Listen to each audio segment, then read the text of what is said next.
Maqaa Abbaa, kan Ilmaa, kan Hafuura Qulqulluu, Waaqa tokkoon ni amanna. Ameen.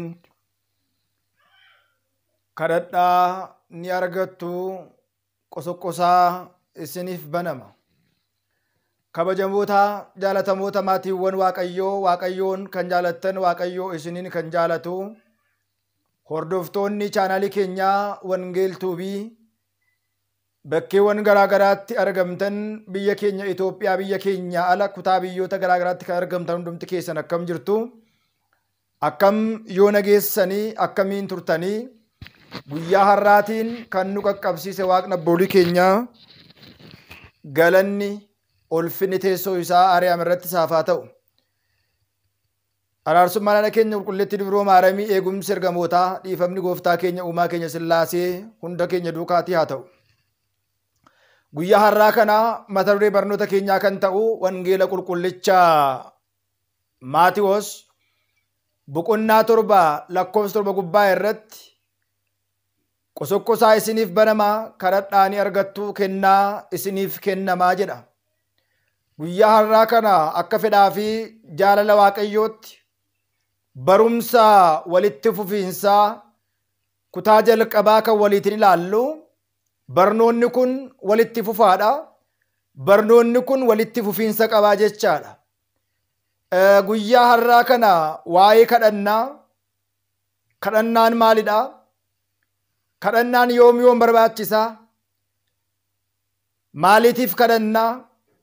Yeroo kadhannu immoo maal jenneetu kadhannaa? Iddoo kamittis kadhannaa? Sa'aatii kamirrattis kadhannaa kan jedhu guyyaa har'aa kana eegallee waliitiin ni barannaa. Miseensi haaraa chaanaalii keenyaa taatan sabiskiraayibii, sheerii, laayikii akka gootan isin beeksisaa. Miseensonni chaanaalii keenyaa sabiskiraayibiin keenyaa fi haalli hordoffii sa'aatii keenyaa walii hin madaalu. Minaalbaat namoonni baay'een keessan gara chaanaalii kanaatti gaafa dhuftan jalqaba mallattoo bilbilaa tuquudhaan hunda yookiin immoo ool kan jettu erga sabiskiraayibii gootaniiti selleetti gootanii mallattoo bilbilaa kan fakkaatu ishee jalqabaa irratti tuquun dagatinaan isiniin jedha. Maaliif yoo kana gootan barumsa waltaa yeroo hundumaa isinii darbu bal'inaatiin ni barattu, ni argattu. Warri haaraa taatan sabiskiraayibii godhaa, warri miseensa chaanaalii keenyaa taatan immoo laayik gochuudha. Nama danda'ametti daqiiqaa 5-6 dhaggeeffatanii ba'uun dirqama ta'a. Isa kanaaf hirmaannaan keessan baay'isee gadi bu'aadha. Namoonni muraasa keessantu qofaatu hordofaa jira. Warri kaan maaliif akka hin hordofne haala kenniinsa barumsaatu isinii hin galle ta'ee, haala barumsaatu isinii hin mijanne ta'ee, yaada jiru, gaaffii jiru beekuu yoon baadhallee baay'ooliin keessan egaa dhugumatti wangeelli kun wangeela Gooftaa keenya qoricha keenya Iyyasuus Kiristoosidha. Wangeelli kun wangeela jireenyaati. Wangeelli kun wangeela mootummaa Waaqayyoo nama galchudha. Wangeelli kun wangeela bilisa Gooftaa keenya irraa nuu kenname, jaamaa ija banuu kan danda'u, naafa gooboo diriirsuu kan danda'u, isa du'e du'a keessaa kaasuu kan danda'u, nuun warri jiru jireenya bara baraa fooniin gammannee lubbuun keenyas jireenya bara baraa akka jiraattu kan nu taasisudha jecha. Kanaaf isinis jabaadhaa, nutis jabaannee barumsa kana barachuudhaan firii akka itti buufannu Waaqayyoon nu haa gargaaru. Guyyaa har'aa kana gosoota kadhannaa fi isinis yaadaaf gaaffii nuu kaastan. Yeroo nyaanni dhiyaatu, yeroo buddeen dhiyaatu kadhannaa akkamiitu dhiyaataa kan jedhan obboloonni keenya nu gaafatan ni jiru. Walumaa galaa yeroo nyaachaas, yeroo ciisnus, yeroo ciisaa kaanus, yeroo karaa deemnus, yeroo dhibamnus, yeroo waan hamaan nurra qaqqabus, yeroo gammachuus, yeroo qormaataas waan hunduma keessa kan nu dabarsu kadhannaadha. Isa kanaatiif guyyaa har'aa kana kutaa tokkoffaa waa'ee kadhannaa beekuudhaan dura kadhannaan mataan isaa iyyuu maalidha? Yoo kana hin taane yeroon kadhannu, yeroo cisnu, yeroo kaan, yeroo karaa deemnu, yeroo nyaannu kadhachuudhaaf dursa waa'ee kadhannaa beekuun barbaachisaadha. Kadhannaa jechuun aarsaa Waaqayyoof dhiyaatu, aarsaa Waaqayyoof laatamu, qormaata keessattis teenye, qormaata alaas teenye, waan gaariidhaafis, waan hamaadhaafis kadhannaan barbaachisaadha. Kadhannaa jechuun namootaati, namoota irraati gara Waaqayyootti gaaffii dhiyaatu jechuudha. Kadhannaa jechuun riqicha jireenyaa jechuudha. Kadhannaa jechuun namaa fi Waaqayyoo kan walitti fiddu riqicha jechuudha.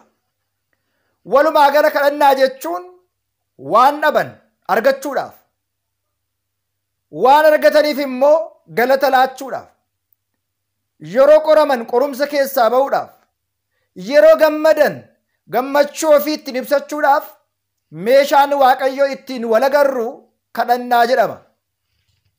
Abbooliin keenya kadhannaa amantaatiin boolla leencaa keessaa, ibidda boba'u keessaa, bishaan danfe keessaa, horiisaa Waaqayyoo keessaa, waraana keessaa, mana hidhaa keessaa, du'a keessaatii kadhannaadhaan ba'aniiru. Kanaaf kadhannaan bantuu yookiin immoo furtuu jireenya kan ittiin argamtu yookiin immoo foddaa jireenyaa kan ittiin balbala jireenyaa gallu bannee kadhannaadha. Kadhannaan jireenya bara baraa akka argannuudhaaf, mootummaa Waaqayyoo akka dhaalluudhaaf karaa isa guddaatii jechaadha. Qulqullichi Maatewos isa kanaatiif maal jedhe? Wangeela Maatewos boqonnaa 7 gubbaa irratti qosoqqosaa isiniif banama. Balbala Waaqayyoo, mana Waaqayyoo rurrukuchuudhaan laphee keenya cufaa ta'e sana banee akka seenuudhaaf jalqaba qosoqqosuun barbaachisaadha. Kana jechuun kadhachuudhaaf fedha ofirratti hundaa'ee namni dirqama yoo kadhate Waaqayyoon immoo waan isa barbaachisu ni kennaafi jechuudha. Waan feenuuf, waan barbaanne hundumaa kan ittiin argannu meeshaan Waaqayyoodhaan ittiin wal quunnamnu kadhannaa isa afaan Amaariffaatiin tsaloot jedhamu jechaadha. Tsaloot jechuun, kadhannaa jechuun Waaqayyoof kan dhiyaatu, namarraa Waaqayyoof kan laatamu, rakkina keessattis gidiraa keessattis Waaqayyoof meeshaa yookiin immoo aarsaa dhiyaatu kadhannaa jedhameetu beekama. Kanaaf egaa kadhannaan waan hundumaaf barbaachisa. Kadhannaan rakkoo nurra qaqqabe keessa ba'uudhaaf, qormaata nurra ga'e irra qaqqabuudhaaf, keessaa ba'uudhaaf kadhannaan meeshaa ittiin Waaqayyootiin wal agarrudha. Guyyaa har'aa kana erga waa'ee kadhannaa amma kana haasofne gosoonni kadhannaa jiru moo hin jiranii? Gosoonni kadhannaa wal fakkaatu moo tokkuma kan jedhuudhaaf gosoonni kadhannaa gosa garaa garaatu jira. Kadhannaan bakka gurguddaatti lamatti qoonnee ilaaluu dandeenya. Kadhannaa dhuunfaa fi kadhannaa waloo. Waldaadhaan, maabaraatiin kan kadhannuu fi dhuunfaa keenyaatiin kan kadhannu. Kanas haa ta'u sana inni dhuunfaadhaan goonus inni waldaadhaan goonus kadhannaadhuma jedhama. Guyyaa har'aa kana akka heera mana amantaa keenyaatti kadhannaan jalqabaa maalidha jenneetu ilaalla. Hunduma dursa kan dursu kadhannaa yeroo hundaati. Kadhannaan yeroo hundaa kun yeroo hundaa wixata, kibxata, roobii, yeroo soomiin hin jirre hin jedhamu. Yeroo hundumaa kan barbaachisu kadhannaa jedhama. Isa kanaaf maalirraa eegalla kadhannaa gaafa eegallu? Akkamitti eegalla kadhannaa gaafa eegallu? Waa'ee kadhannaa beekuun dura kana beekuun barbaachisaadha. Namni kadhatu tokko yeroo hundumaa jalqaba maal godhaa? Bakka kadhannaa itti kadhatu isa barbaachisa. Bakka kadhannaa hin qabu yoo ta'e bakka kadhannaa suurota qulqullootaa fannisuudhaan, bakka isaa mijeessuudhaan, yaada namaa wanta nama hin hanne, bakka nama hin hanne, sagaleen garaagaraa bakka itti hin dhagahamne, sagadaatiif bakka ta'u, waaqayyootiin wal quunnamuudhaaf bakka ta'u, wantoonni yaada namaa hatan yookiin immoo yaada namaa harkisan bakka hin jirretti haala mijeeffan. Kadhannaadhaaf maaltu barbaachisa? Laphee qulqulluu barbaachisa. Kadhannaadhaaf maaltu barbaachisa? Macaafni kadhannaa hin barbaachisa. Kadhannaadhaaf maaltu barbaachisa? Bakki ka'umsa kadhannaa keenyaa barbaachisaadha. Bakki hin barbaachisaa iddootti kadhannu mana dhuunfaa keenya ta'uu danda'a, mana amantaa ta'uu danda'a, lafa jirrutti ta'uu danda'a. Garuu iddoon kadhannaa hin barbaachisaa. Lammanni immoo uffanni kadhannaas barbaachisaadha akkuma kitaaba kadhannaa. Inni itti aanu sammuu ofii qopheessuun, keessumaa yeroo kadhannaa taasisnu laphee namaa yaada namaa kanatan wantoota yaada namaa bittinneessan, yaada namaa hatan akka hin jiraanne haala mijeeffachuudha. Sanaan booda macaafa qopheeffanneerraa uffata ittiin kadhannu xaraa ta'uu danda'a, waan akka fooxaa ta'uu danda'a, mallattoo fannoo yookiin immoo timirta masqal kan jennu qabachuu qabna. Dubara yoo taate yeroo kadhattu mataa ishee haguuggattee, dhiira yoo ta'e mallattoo fannoo uffatee mataasaa otoo hin haguuggatiin timirta masqalii mallattoo fannoo uffatee qophaa'a. Yeroo baay'ee immoo kadhannaa gaafa kadhannu garamitti garagalleetu immoo kadhannaa kan jedhus yaadni ka'uu danda'a. Haal dureewwan kadhannaa waan ta'eedhaaf. Yeroo hundumaa gara bahaatti fuula keenya garagalchinee kadhanna. Maaliif gara bahaatti garagalla? Faayidaan isaa maalidha? Yaadni jedhus ka'uu danda'a. Inni kunis dhufaatiin gooftaa bahaadha. Gooftaan keenya aduun addeessi aduu deesse yookiin immoo qulqulleettiin dubroo maaraam isheen aduudha. Inni immoo ifadha. Waaqayyoon karaa bahaa dhufa jedhamee eegama. Abbooliin keenyas karaa bahaa ilaalanii kadhachaa turani. Bahi fakkeenya guddaadha kan qabu. Maaliif?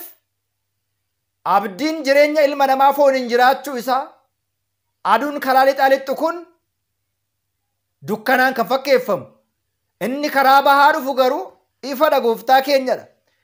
Karaa bahaa kan dhufe addeessi aduu deesse isheen addeessa taate inni immoo ifa yookiin immoo aduu ta'ee addunyaa kanaatiif dhufee jira. Isa kana guyyaa biraa maaliif gara bahaa laallee kadhanna? Yaada garaagaraa guyyaa biraa waliitiin laaluu, waliitiin barachuu hin danda'ama. Amma waa'ee kadhannaa irra jirra. Fuula keenya gara bahaatti naannessinee dhaabannee haala dhaabbii keenyaa sirreessineetu yaadota nu hatan yookiin immoo yaada sammuu keenya bittinneessan, yaada namaa fudhatan, yaada namaa kanatan akka hin jiraanneedhaaf qophoofnee jalqaba yaa luboonni fannoo qabatu, fannoo dhumaatiin yeroo 3 mallatteeffatu. Nuti garuu harka keenya akkas ta'e kana akkanatti gooneeti. Kana gaafa goonu fannoodha addarraa gara garaatti. Ana biratti bitaa irraa gara mirgatti.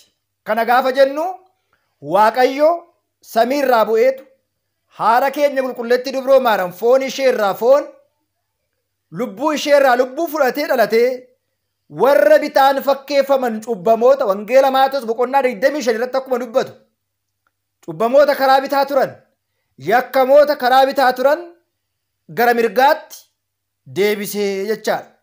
Kanaaf mallattoo fannoo gooftaa keenya qoricha keenya Iyyasuus Kiristoosiitiif qaamaa fi dhaqna keenya yeroo sadi erga mallatteeffanneen booda Waaqa tokko kan ta'u maqaa Abbaa, kan Ilmaa, kan Hafuura qulqulluu ulfaatoo kan ta'an sadummaa Sillaaseetti amanuu fi kadhachuudhaan yaa diina koo seexanaa sin gana.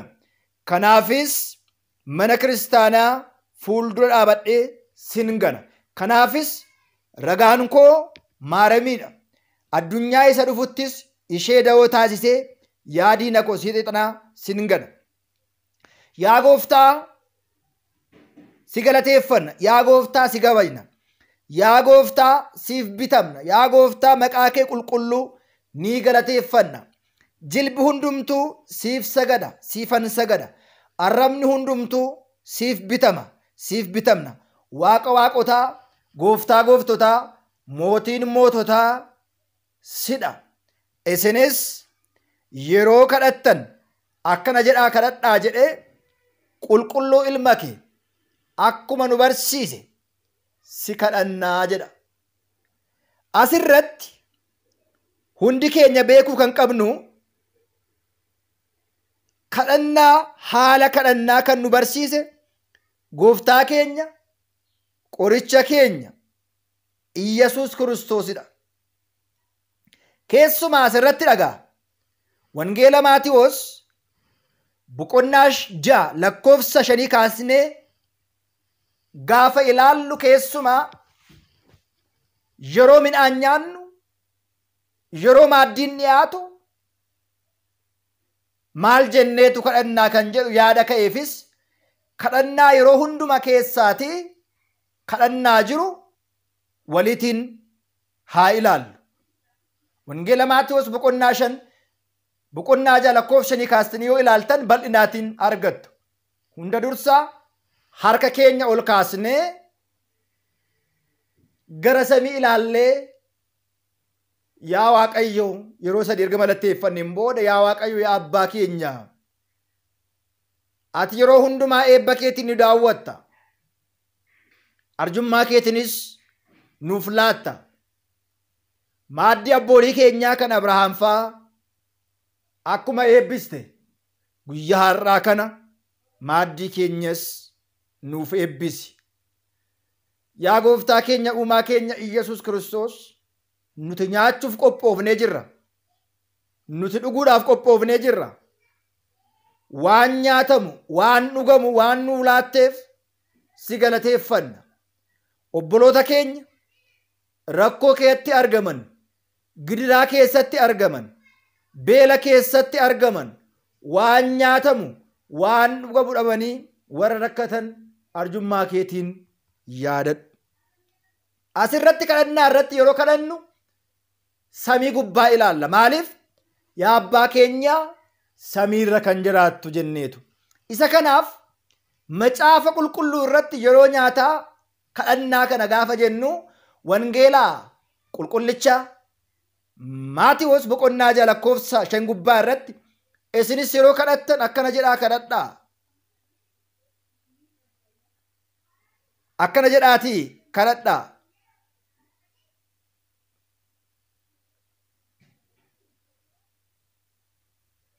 Yaa Abbaa keenyaa samiirra kan jiraattu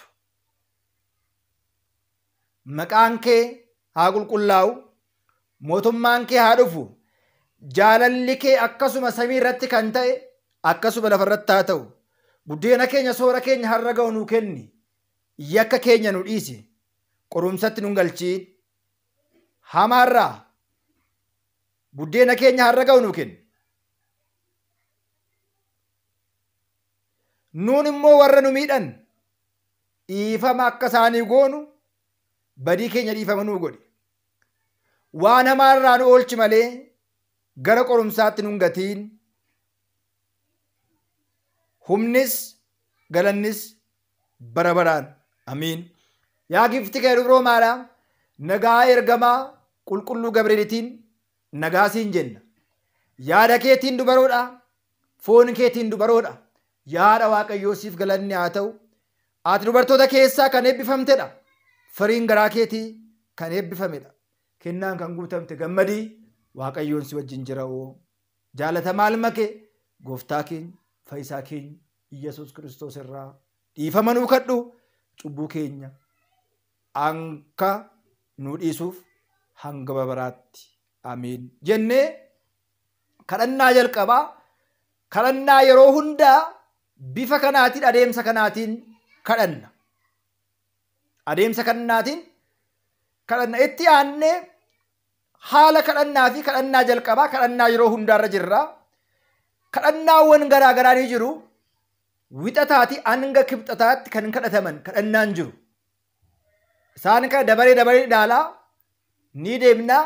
Kadhannaan biyyaaf kadhatamu, kadhannaan yeroo namni dhibame kadhatamu, kadhannaan yeroo qormaataa kadhatamu, kadhannaan yeroo gidiraa garaa garaa kadhatamu, yeroo nyaachaa kadhatamu, yeroo gammachuu kadhatamu, yeroo dhabiinsaa kadhatamu hundumasaa waliitiin ni ilaalla.